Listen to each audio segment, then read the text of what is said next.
এক নাম্বার নসিহত কি ছিল? চারটাকে আমরা 2 মিনিটে বলে দিই।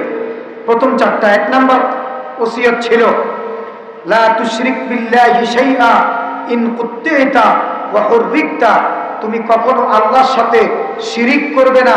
যদি তোমাকে কেটে টুকরো টুকরো করে দেয়া হয় অথবা তোমাকে জ্বালিয়ে পুড়িয়ে ভস্ম করে দেয়া হয়, এরপরেও আল্লাহর সাথে শিরিক করবে না। কারণ কি? ইন্নাশ শিরকা লাযুলমুন আযীম, শিরিক হচ্ছে বড় অন্যায়, মহাপাপ, আকবারুল কাবায়ের। এর উপরে আর কোনো গুনাহ হতে পারে? শিরিকটা এমন গুনাহ, কেউ যদি শিরিক করে, শিরিক করার পরে নামাজ, রোজা, হজ, যাকাত, সাদাকা, অন্য যত নেক কাজ করুক না কেন, তার কোনো আমল আল্লাহর দরবারে কবুল হবে না। আবার শিরিক করে নাই, তবে অন্যান্য কিছু গুনাহ আছে, যেমন চুরি করে ফেলেছে, জিনা করেছে, মদ খেয়েছে, ইত্যাদি ইত্যাদি, এগুলো কিন্তু গুনাহ। এগুলো কি গুনাহ? আল্লাহ রাসূল সাল্লাল্লাহু আলাইহি ওয়াসাল্লামকে সাহাবী প্রশ্ন করেন, ইয়া রাসূলুল্লাহ, শিরিক করে নাই, তবে ইন সারাকা ওয়া ইন জানা ওয়া ইন শারিবাল খামরা, যদি সে চুরি করে, জেনা করে, মদ খায়, এগুলো কি আল্লাহ মাফ করবেন? আল্লাহ রাসূল বলেন, হ্যাঁ, শিরিক যদি না করে এই গুনাহগুলো আল্লাহ তাআলা মাফ করে দিবেন। জোরে বলেন সুবহানাল্লাহ। তাহলে শিরিকটা কি? মারাত্মক গুনাহ, বড় অপরাধ। ইন্নাশ শিরকা লাযুলমুন আযীম, ইন্নাহু মান ইউশরিক বিল্লাহ ফাকাদ হারামাল্লাহু আলাইহিল জান্নাহ, আল্লাহ তাআলা তার জন্য জান্নাত হারাম করে দিবেন। শিরিক করলে কি হারাম? জান্নাত হারাম।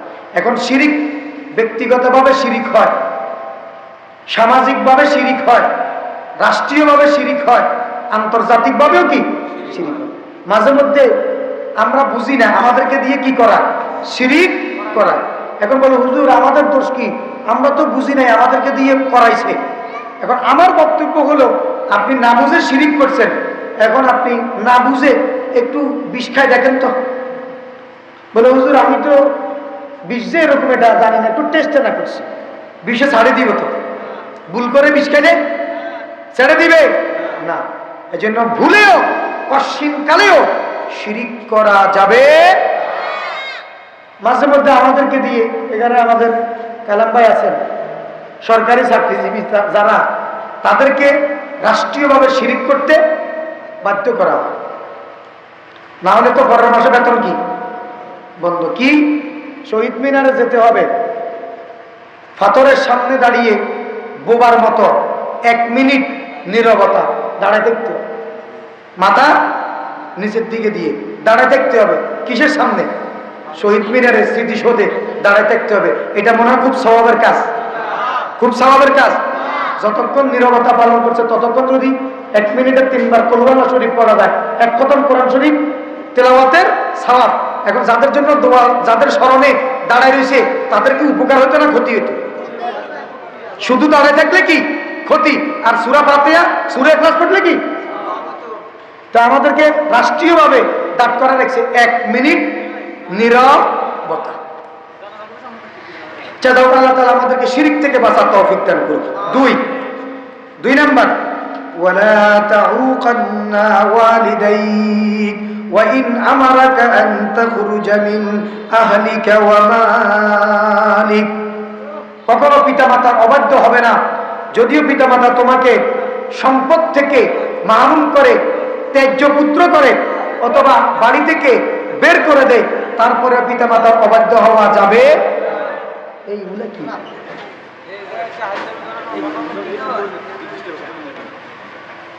পিতামাতার অবাধ্য হওয়া যাবে না। পিতামাতার অবাধ্য সন্তান অন্য জায়গায় থাকলেও ব্যাকের বাজার নাই, আছে, এটা হারাম। পিতামাতার অবাধ্য হওয়া যাবে। যদি পিতামাতা অপরাধীও হয়, পিতামাতা যদি গুনাহগার হয়, তারপরও পিতামাতার কি করতে হবে? আনুগত্য করতে হবে, পিতামাতার সম্মান করতে হবে।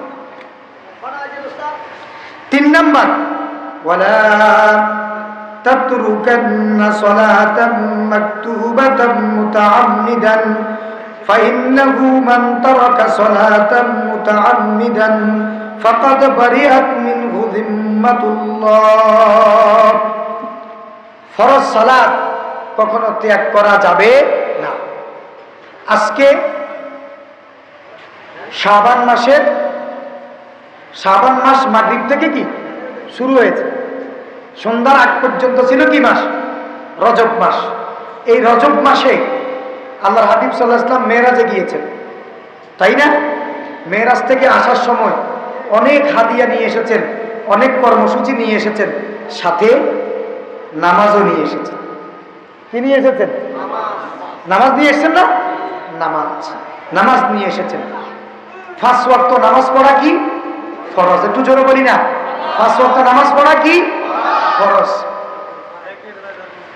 আল্লাহ সুবহানাহু ওয়া তাআলার কেউ যদি দিদার পেতে চায়, কাছাকাছি যেতে চায়, তাহলে অবশ্যই তাকে কি করতে হবে? নামাজ সালাত পড়তে হবে।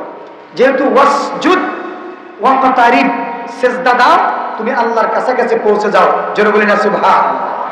এখন আমরা দেখি মাঝে মধ্যে, হুজুর নামাজ রোজা ছাড়ে দিই, একমাত্র আল্লাহ দিয়ে আনে পড়ে বেশি। বুঝেন না কি কর? নামাজ রোজা ছাড়ে দিই, একমাত্র আল্লাহ দিয়ে আনে।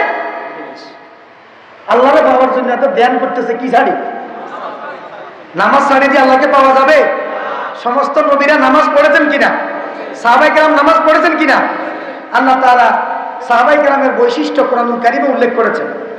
মুহাম্মাদুর রাসূলুল্লাহ ওয়াল্লাযীনা মাআহু আশিদ্দাউ আলাল কুফফার রুহামাউ বাইনাহুম তারাহুম রুকআন সুজ্জাদান ইয়াবতাগুনা ফাদলান মিনাল্লাহি ওয়া রিদওয়ানা সীমাহুম ফি উজুহিহিম মিন আযারিস সুজুদ। আল্লাহু আকবার। আল্লাহ তাআলা তার হাবিবকে বলেন যে আপনার সাহাবায়ে কেরাম, তাদের বৈশিষ্ট্য হচ্ছে তারাহুম রুকআন সুজ্জাদান ইয়াবতাগুনা ফাদলান মিনাল্লাহ, তারা রুকু আর সিজদার মাধ্যমে আল্লাহর সন্তুষ্টি কামনায় থাকে। জোরে বলি না সুবহানাল্লাহ। আল্লাহর সন্তুষ্টি কামনা করে কিসের মাধ্যমে? রুকু সিজদা, অর্থাৎ নামাজের মাধ্যমে। তাদের চেহারার মধ্যে সেই নামাজের চিহ্ন, নূর চমকাতে থাকবে। জোরে বলি না সুবহানাল্লাহ। নামাজ পড়লে কি চমকাবে? হাসরের দিন আল্লাহ তাআলা নামাজীদেরকে লাইনে দাঁড় করাবে। এখান থেকে নবীকে বলবেন, আপনি বাছাই করে করে আপনার উম্মতদেরকে জান্নাতে নিয়ে যান। এতগুলো উম্মতের মধ্যে আমি আমার উম্মতকে কিভাবে বাছাই করব? আল্লাহ তাআলা বলেন যে বাছাই করা সম্ভব। যে অনেকগুলো ঘোড়ার মধ্যে একটা ঘোড়া যদি চিত্রা বাঁধা থাকে, এটা চিনে যাবে কিনা? যাবে। এত উম্মতের মধ্যে আপনার উম্মত যারা নামাজ পড়েছে, গুররান মুআজ্জালুনা মিন আতারিস সুজুদ, তাদের সিজদার চিহ্নগুলো থেকে নূর চমকাতে থাকবে। নূর দেখে দেখে বাছাই করবেন আর জান্নাতে দিয়ে দিবেন। সুবহানাল্লাহ। কি দেখে? এখন দানের ভিতরে মাঝে মধ্যে বুশি থাকে কি থাকে না? ভালো মানুষের মধ্যে খারাপ মানুষ কিছু ঢুকে কিনা? আজহারি সাহেবের মাহফিল শুনতে গেছে, কিন্তু শত শত মোবাইল কি চুরি হয়েছে। এরা কি মাহফিল শোনার জন্য গেছে নাকি মোবাইল চুরি করতে গেছে? ওরা জানে এই জায়গাতে গেলে আইফোন পাওয়া যায়। কি কথা কি বোঝা যায়? তো ওই দিন যেদিন নবীজি বাছাই করে করে সিজদার চিহ্ন থেকে নূর যাদের চমকাবে, তাদেরকে দেখে দেখে যখন জান্নাতের জন্য ডাকবেন, এক শ্রেণী তারা ওই নামাজীদের কাতারে ঢুকে যাবে। তারা ঢুকে গিয়ে বলবে, হুজুর আমাদের জন্য আপনি দোয়া করুন, আমাদের জন্য শাফাআত করুন, আমরাও তো নামাজ পড়েছি, আমাদেরকে জান্নাত দেন। রাসূল বলেন, না, তোমরা নামাজি ছিলে না। হুজুর আমরা নামাজি ছিলাম। তো যদি নামাজি থাকতে তো তোমাদের সিজদার চিহ্ন থেকে নূর চমকাচ্ছে না কেন? আচ্ছা, তোমরা একটা কাজ করো, দুনিয়াতে যদি তোমরা নামাজি ছিলে, তাহলে তোমরা একটু আমাকে রুকু আর সিজদা করে দেখাও। কি করে দেখাও? ফালা ইস্তাতিউন, তারা রুকু করতে পারবে না, সিজদাও করতে পারবে না, কোমরটা বাঁকা করতে তারা পারবে। অতএব হাসরের দিন নামাজীদের সাথে হাসর, যদি কেউ যদি চায় নামাজীদের সাথে আমার হাসর হোক, নামাজীদের সাথে আমি জান্নাতে যেতে চাই, তাহলে দুনিয়াতে তাকে কি করতে হবে? নামাজ পড়তে হবে। যে মাকতুবাতাম মুতাআম্মিদান ফাকাদ বারিআত মিনহু যিম্মাতুল্লাহ, যারা ইচ্ছাকৃত ফরজ সালাত ত্যাগ করবে, আল্লাহ তাআলার জিম্মাদারি তার উপর থেকে উঠে যাবে। কার উপর থেকে যদি আল্লাহর জিম্মাদারি উঠে যায়, তার উপর জিম্মাদারি আসে কার?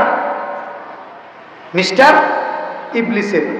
আমাদের উপর কর্তৃত্ব আর নেতৃত্ব আল্লাহর থাকুক এটা আমরা চাই, নাকি ইবলিস আমাদের উপর কর্তৃত্ব করুক এটা চাই? কার চাই? আল্লাহ। তাহলে কি পড়তে হবে? নামাজ। যে যে অবস্থায় থাকি না কেন আমরা যারা নামাজ পড়ি। আর এখন শীতকাল, শীতকালে নামাজ পড়তে একটু কষ্ট, ওযু করতে হয়।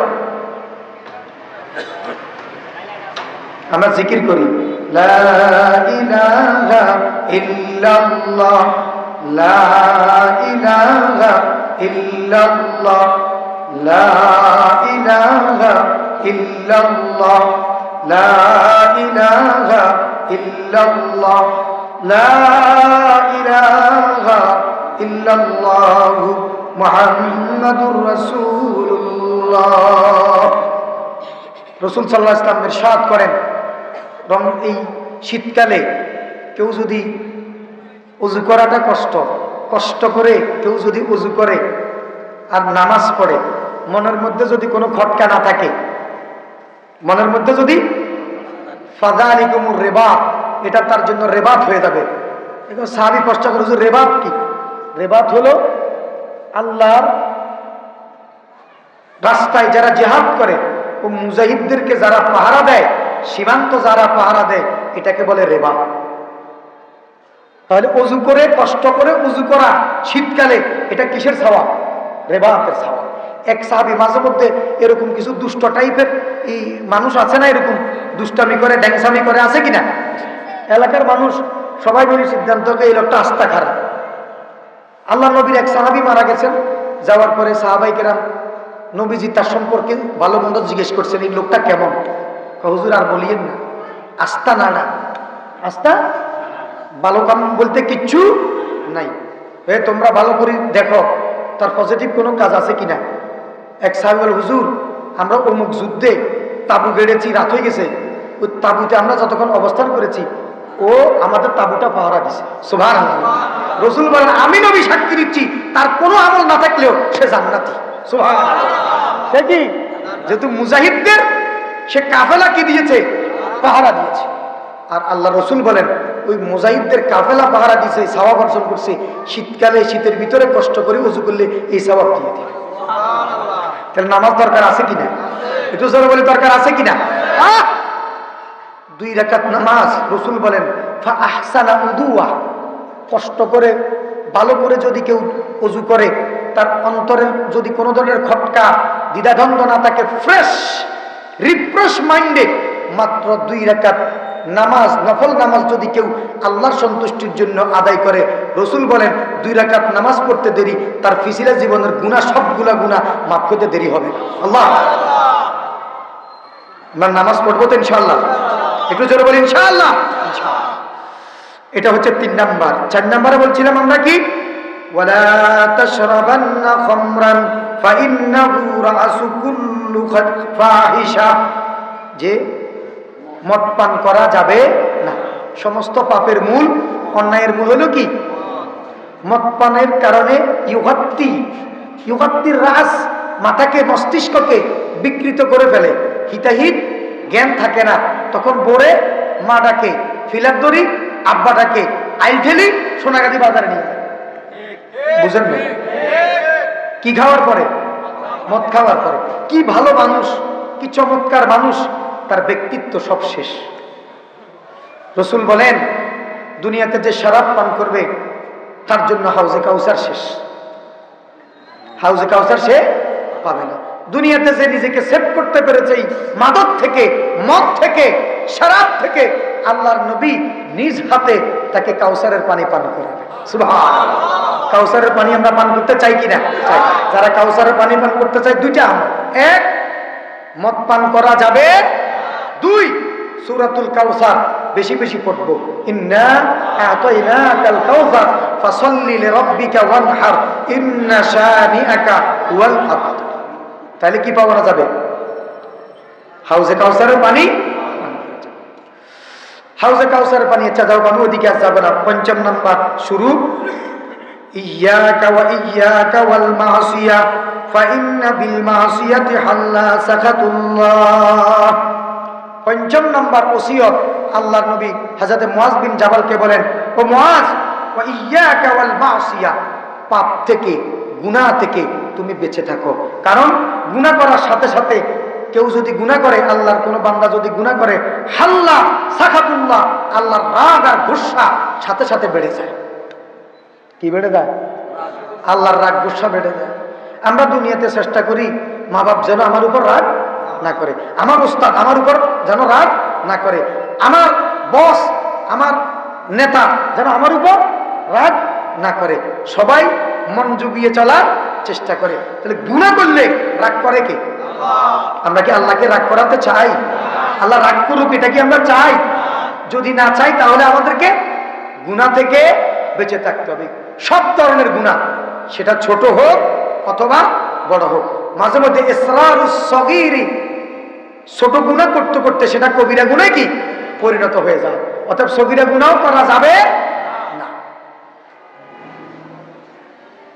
ইব্রাহিম আদহাম রাহিমাহুল্লাহ তিনি এইভাবে কিছু নসিহত পেশ করছেন। কি নসিহত? নসিহত হচ্ছে, আল্লাহর এই জমিনে কখনো তোমরা গুনাহ করো না। কেন গুনাহ করবে না? কারণ কেউ যদি গুনাহ করে আল্লাহ দেখে কি দেখেন না?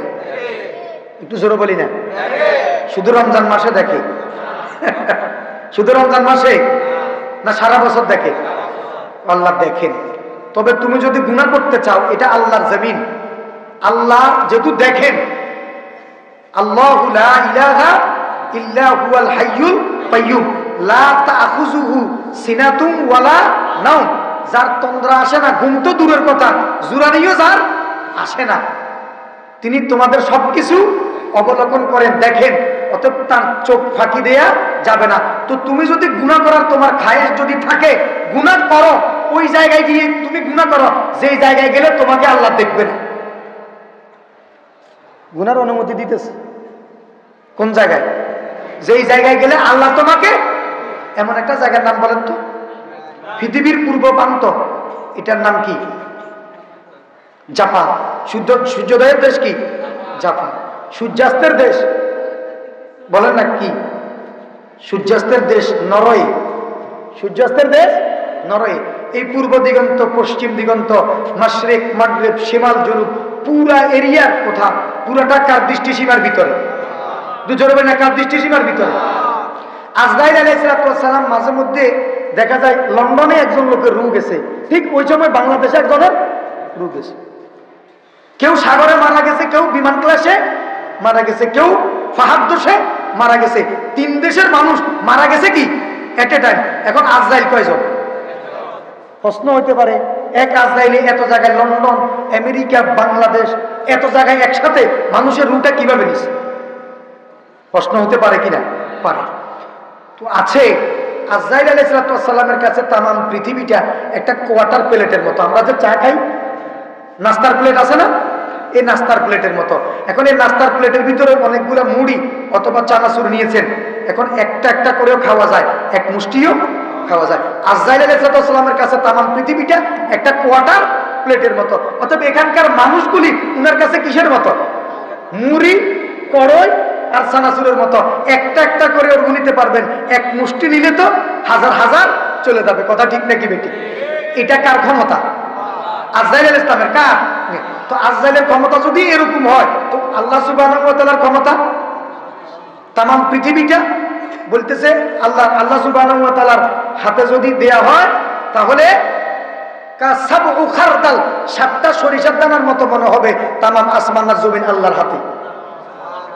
তো আল্লাহর দৃষ্টিসীমার বাইরে কারো যাওয়ার কি সুযোগ আছে?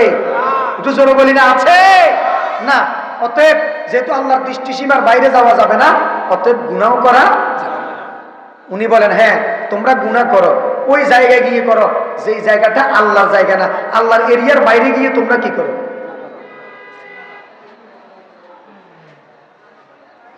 ইয়া মা'শারাল জিন্নি ওয়াল ইনস ইন ইসতাতা'তুম আন تنفذوا من أقطار السماوات والأرض فانفذوا لا تنفذون إلا بسلطان فبأي آلاء ربكما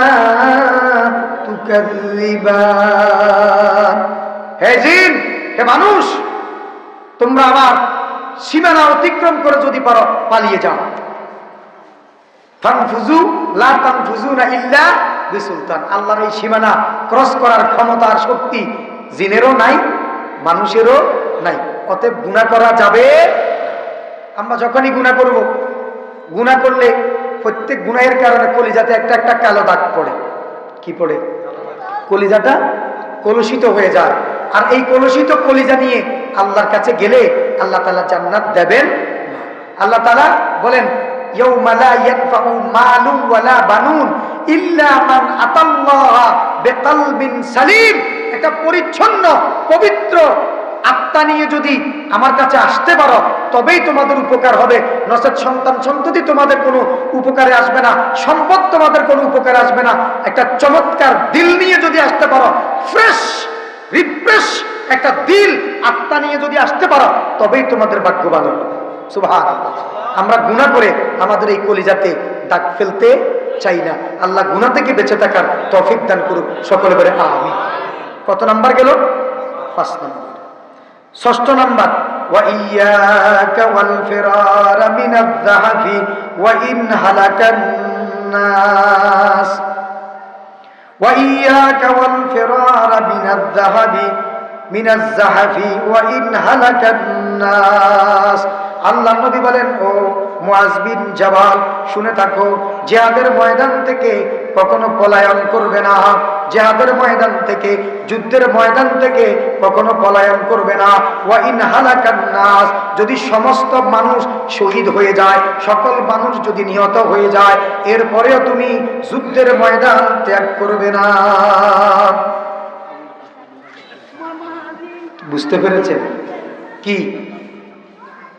যখন জিহাদ শুরু হয়ে যায়, যুদ্ধ যখন শুরু হয়, তখন পরিস্থিতি ভয়াবহ দেখে যুদ্ধের মাঠ থেকে পলায়ন করার কোনো সুযোগ নাই। যদি কেউ শত্রুকে পিঠ দেখায়, কি দেখায়?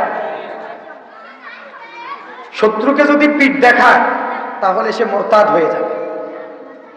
শত্রুর সাথে মোকাবেলা হবে সামনাসামনি। কিভাবে? সামনাসামনি। জিহাদের ময়দান থেকে পলায়নের কোনো সুযোগ নাই। বর্তমান পৃথিবীটা ইসলামপন্থীদের জন্য একটা জিহাদের মাঠ। কথা ঠিক কিনা? বর্তমান পৃথিবীটা ইসলামপন্থীদের জন্য একটা কি? জিহাদের মাঠ। অতএব এই অবস্থায় বাতিলের সাথে আতাত করা যাবে না, বাতিলের বশ্যতা স্বীকার করা যাবে না, বাতিলের রক্তচক্ষু পরোয়া করা যাবে না। সম্মুখ সমরে অবতীর্ণ হয়ে মোকাবেলা করতে হবে। কথা ঠিক কিনা? বক্তব্য কার? ওয়া ইয়্যাকা ওয়াল ফিরার, ওয়া ইয়্যাকা ওয়াল ফিরার মিনাজ যাহাব ওয়া ইন হালাকান নাস। সমস্ত মানুষ যদি শহীদ হয়ে যায়, তুমি যদি একা বেঁচে থাকো, তুমি একা লড়াই চালিয়ে যাবে। জিহাদের ময়দানে শত্রুকে পিঠ দেখাতে পারবে না, বুক দেখাবে, সরাসরি মোকাবেলা করবে। রাসূল হযরত মুআজকে উপদেশ দিচ্ছেন 6 নম্বর। আল্লাহ। জিহাদের ময়দানে দাঁড়িয়ে থাকলে সাহায্য করবেন কি? আল্লাহ। সংখ্যা দিয়ে কি মুসলমানদের জয় হয়? সংখ্যা দিয়ে না। আমালেকা সম্প্রদায় মিশর এবং সিরিয়ার মাঝখানে একটা জায়গা। আমালেকা সম্প্রদায় বনি ইসরাইলের উপর আক্রমণ করে তাদের বাড়িঘর ভেঙে চুরমার করে দেয়, তাদের ফল ফসল এগুলো নিয়ে যায়, বারবার শুধু আক্রমণ করে। সম্প্রদায়ের নাম বলেছে কি? আমালেকা সম্প্রদায়। কি সম্প্রদায়? আমালেকা সম্প্রদায়। তো তারা এসে হযরত শামাবিল আলাইহিস সালামের কাছে বলেন, হুজুর, ওগো পয়গম্বর, আপনি তো বয়োবৃদ্ধ হয়ে গেছেন, আপনি আমাদের জন্য একজন লিডার ঠিক করে দেন, যার নেতৃত্বে আমরা ওই আমালেকা সম্প্রদায়ের মোকাবেলা করব। সেখানকার বাদশার নাম হচ্ছে জালুত। বাদশা কি? বাদশা জালুতের মোকাবেলা করব, আপনি লিডার ঠিক করে দেন। হযরত শামাবিল আলাইহিস সালাম তালুতকে বাস্তাতান ফিল ইলমি ওয়াল জিসম, যিনি ইলমের দিক থেকে সেরা, বডির দিক থেকে, শক্তির দিক থেকে সেরা, এরকম 26 বছর বয়স্ক একজন লিডার ঠিক করে দিয়েছেন, তার নাম তালুত। তার নাম কি? তালুত। লিডার ঠিক করে দিয়েছেন। তো উনি ঘোষণা দিলেন, আমরা আমালিকা সম্প্রদায় বাদশা জালুতের বিরুদ্ধে জিহাদ করব। যারা যাবে লিস্ট করো, তোমরা আমার সাথে আসো, নদী পার হয়ে ওই পারে গিয়ে কিন্তু যুদ্ধ করতে হবে। শর্ত হচ্ছে নদী পার হওয়ার সময় কেউ পানি পান করতে পারবে না, ডুব দিতে পারবে, তবে পানি পান করতে পারবে না। হ্যাঁ, একান্ত কেউ যদি বেশি তৃষ্ণার্ত, পিপাসার্ত হয়ে যায়, পানি না খেলে, পানি পান না করলে মারা যাওয়ার উপক্রম হবে, সেক্ষেত্রে 1 অঞ্জলি গোরফা, 1 কোষ 1 অঞ্জলি পানি পান করতে পারবে। তো সবাই রওনা করেছে, যারা যারা পানি পান করেছে 80,000-এর মতো রওনা করেছে। নদীর ওপারে গেছে মাত্র 313 জন। কতজন? 313 জন। 313 জনের মধ্যে ফার্স্ট যে হয়েছে তার বয়স হলো মাত্র 11 বছর। কয় বছর? তার নাম দাউদ আলাইহিস সালাম। সুবহানাল্লাহ বলবেন না? নাম কি? দাউদ আলাইহিস সালাম। এখন আবার উদান, খালি শরীর, আশ্চর্য। এবং আমাদের যেহেতু সে সবার আগে পড়ছে, তাহলে উনি হবেন কি? সেনাপতি, লিডার। তো বলে উনি লিডার, উনার নেতৃত্বে যাবে। যেখানে বাদশা জালুত আছে তার তাঁবুর ভিতরে লাখের উপরে সৈন্য। তো এই মুসলমান 313 জন যাওয়ার পরে ও বের হয়ে আসছে। ওর সকালবেলা একটা উট লাগে নাস্তা করতে, বাদশা জালুতের একটা উট লাগে। আর ওই এলাকার তখন এক একটা আঙ্গুর ছিল, একটা আঙ্গুর মটকার মতো, একটা আঙ্গুর এক একটা কি মটকা ছিলেন নি, দামচাল লেগেছে মাটির মটকা। আর একটা আনার বেদানা, বলতেছে তার খোসাটা ভিতর থেকে দানাগুলো বের করলে খোসার ভিতরে এক পরিবার বসবাস করতে পারে। ওই সম্প্রদায়ের লোকেরা কত বড় খাবার কিরকম খায়। তো দেখা গেল সেখানে যাওয়ার পরে বাদশাহ বলতেছে তার বাহিনীদেরকে, তোমরা এরা কয়েকজন আসছে 313 জন, এগুলা তো আমার সকালের নাস্তার আগে এদেরকে কি শেষ করে দিই, তারপরে তোমাদের সাথে একসাথে নাস্তা করবো তাঁবুর ভিতরে।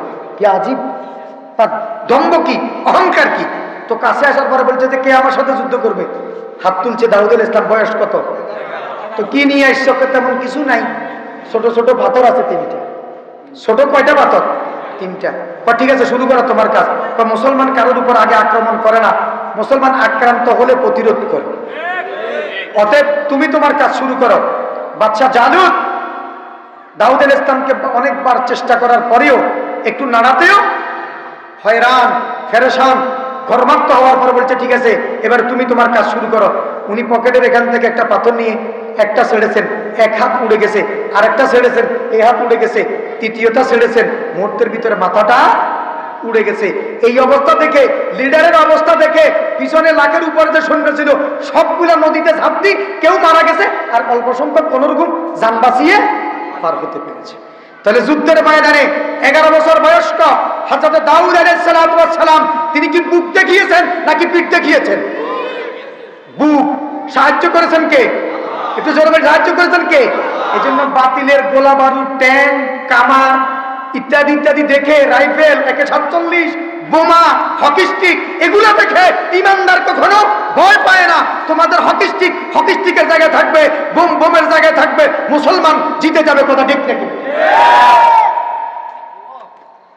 ওয়াইয়াকা ওয়াল ফিরার, ওয়াইয়াকা ওয়াল ফিরার মিনাজ যাহাব ওয়া ইন হালাকান নাস।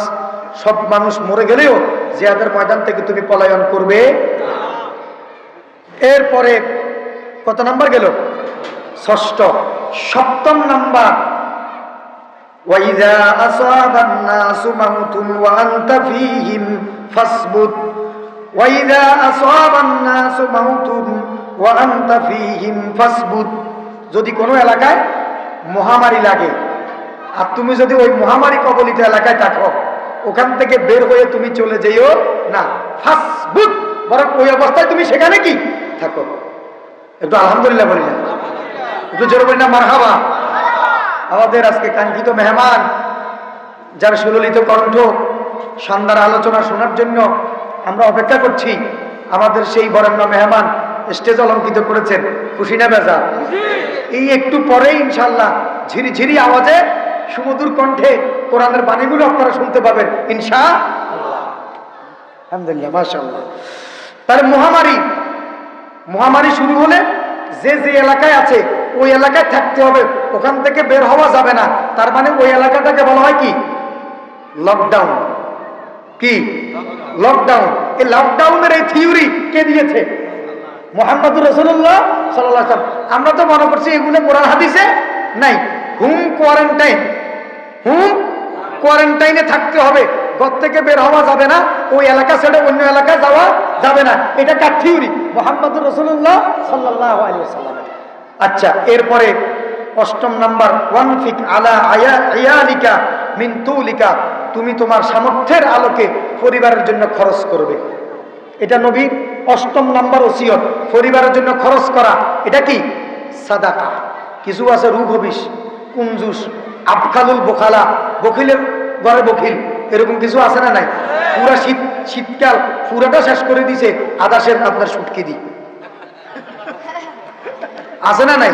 কি দারুণ শৈল মাছ, কই মাছ, তারপরে বাঁধাকপি, দারুণ সিমের বিচি, খাইসারা, এরপর জাগুর মাছ, শিং মাছ, আছে না নাই?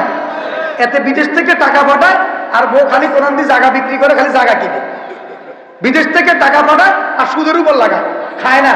ওলামাইয়া হাড়া দিয়া কাপড় চোপড় পরায়, সিডা স্যান্ডেল পরায়, শীতকাল চলে যায়, এক জোড়া মোজা কিনে দেন, এরকম আছে না? রসুলের বাণী কি? ওয়ানফিক আলা আয়ালিকা মিন তুলিকা, সামর্থ্যের আলোকে তুমি তোমার পরিবারের জন্য খরচ করবে। সেটা সামর্থ্যের আলোকে, যার যতটুকু আছে। আবার আরেক শ্রেণী আছে, টাকা নাই কিন্তু ঋণ করিয়া লাইছে, মুদি দোকানে 35,000, টাকাও দিতে চায় না, আছে না নাই? আছে। এই যেই হালকাটা দিছে, তখন তার মহামারী, এটার বাপ মরে গেছে, এরপর আরেক এলাকা দিয়ে যায়, তারপর মোবাইলে আর কল ঢুকে না, এরকম আছে না নাই? ব্যাংকের বাজার নাই, অন্য জায়গায় আছে। আপনারা আবার মাইন্ড করিয়ে না কিন্তু, মার্কেট। তাহলে নিজের জন্য খরচ করা সাদাকা, বউয়ের জন্য খরচ করা সাদাকা, মা বাবার জন্য খরচ করা সাদাকা, সন্তানের জন্য খরচ করা সাদাকা। আমরা এই কাজগুলো করবো তো ইনশাআল্লাহ। কত নাম্বার গেল? 8 নাম্বার। বাহ। 9 নাম্বার, ওয়ালা তারফা আনহুম আসাকা আদাবান, সন্তানকে শুধু ডাকছে খাওয়াইবা এরকম নয়, তাদের উপর থেকে আদবের ব্যাগটা কখনো ফেলে দিবে না। এখন আদবের ব্যাগ আসেনি, শিক্ষকের ক্লাসে ব্যাগ নিয়ে যাওয়া হাইকোর্ট থেকে রুলস জারি করে নিষেধ, ব্যাগ নিয়ে যাওয়া যাবে না, হ্যারাসমেন্ট করা যাবে না, শাস্তি দেয়া যাবে না। এখন উল্টা শিক্ষকের পিঠে ছাত্রে, কথা ঠিক কিনা? পরীক্ষার হলে একটু চোখ করাইছে, এতে দাঁড়া রয়েছে, গেটে কয় কেমনে আইয়ে যায় আজকে সামনে, কথা ঠিক কিনা? মা বাবার সাথেও ভালো ব্যবহার করে না, কারণ শাসন উঠে গেলে, আদবের ব্যাগ তুলে নিলে তারা বেয়াদব হয়ে যাবে, কথা ঠিক কিনা?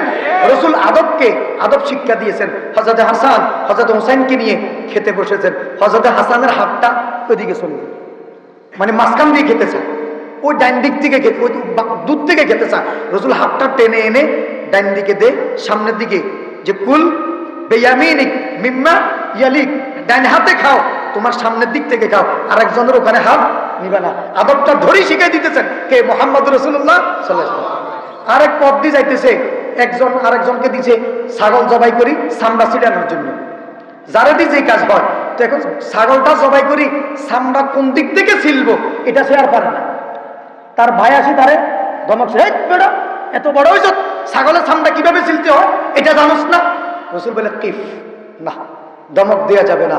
আল্লাহ নবী নিজে জামাটাকে আটোসাটো করে ছাগলের চামড়া কিভাবে ছিলতে হবে, খসাইতে হবে, আল্লাহ নবী নিজ হাতে তাকে ধরে শিখিয়ে দিয়েছেন। এখান থেকে কাটতে হবে, এভাবে টানতে হবে, এভাবে চামড়াটা ছিলতে হবে। জোরে বলি না সুবহানাল্লাহ।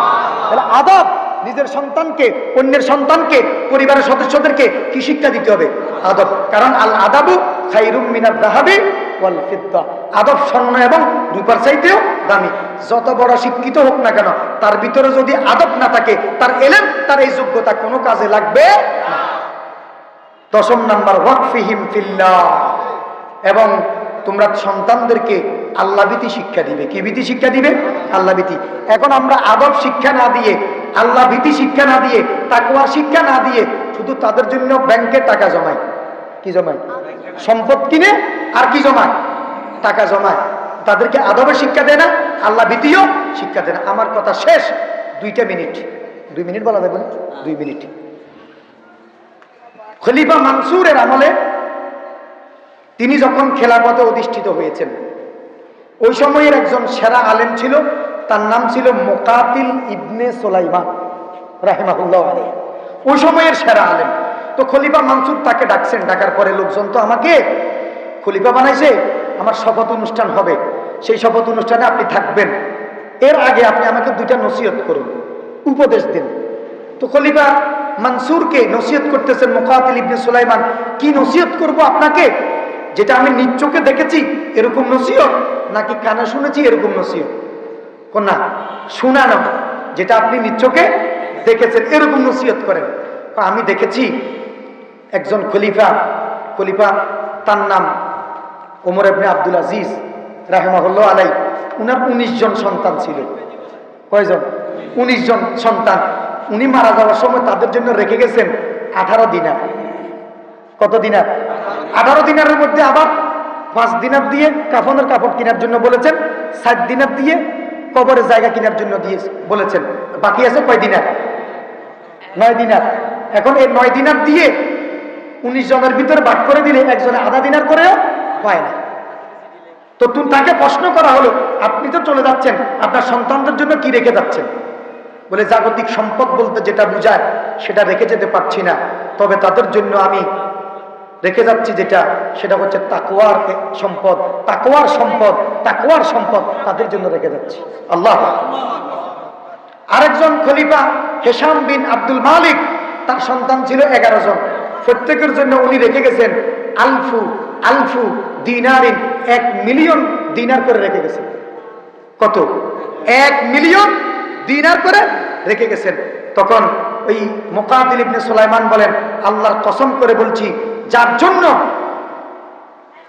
আধা দিনার করে রেখে যেতে পারেন নাই খলিফা, যে ওমর ইবনে আব্দুল আজিজ, তার এক সন্তানকে আমি দেখেছি তাকওয়ার সম্পদে গুণান্বিত হওয়ার কারণে দেখেছি মদিনার বাজারে গত সপ্তাহে দেখেছি উনি একা 100টা ঘোড়া আল্লাহর রাস্তায় দান করেছেন। কত ঘোড়া? আর হিশাম বিন আব্দুল মালিক, যিনি তার সন্তানদের জন্য 1 মিলিয়ন করে দিনার রেখে গেছেন, তার এক সন্তানকে দেখেছি গত সপ্তাহে মদিনার বাজারে হেঁটে হেঁটে মানুষের কাছে ভিক্ষা করতেছে। তাহলে আমরা কোন শিক্ষাটা দেব? কোন শিক্ষাটা দেব? তাকওয়ার শিক্ষা, আল্লাহ ভীতি। যে যেখানে থাকি না কেন যেন প্রত্যেকের অন্তরে কি থাকে? আল্লাহ ভীতি। তাহলে আমরা কয়টা নসিহত শুনেছি? 10টা। 1 নাম্বার নসিহত, শিরিক করা যাবে না। 2 নাম্বার, পিতামাতার অবাধ্য হওয়া যাবে না। 3 নাম্বার, ফরজ সালাত ত্যাগ করা যাবে না। 4 নাম্বার, মদ পান করা যাবে না। 5 নাম্বার, গুনাহ করা যাবে না। 6 নাম্বার, যুদ্ধের ময়দান থেকে পলায়ন করা যাবে না। 7 নাম্বার, যে মহামারী এলাকা থেকে বের হওয়া যাবে না। 8 নাম্বার, পরিবারের জন্য সাধ্যমতো খরচ করতে হবে। 9 নাম্বার, তাদেরকে আদব শিক্ষা দিতে হবে। 10 নাম্বার, তাকওয়ার গুণে গুণান্বিত করতে হবে, অন্তরে আল্লাহ ভীতিটা ঢুকিয়ে দিতে হবে। আল্লাহ সুবহানাহু ওয়া তাআলা এই 10টি নসিহত আমাদের প্রত্যেককে মানার তৌফিক দান করুন, আমিন। আপনাদের সকলকে মোবারকবাদ জানিয়ে, ইন্তেজামিয়া কমিটিকে মোবারকবাদ জানিয়ে এবং আজকের মোহতারাম আলোচকের কাছে দোয়া চেয়ে আমি আমার আলোচনা শেষ করছি। ওয়া আখির দাওয়ানা আলহামদুলিল্লাহি রাব্বিল আলামিন। আসসালামু আলাইকুম ওয়া রাহমাতুল্লাহি।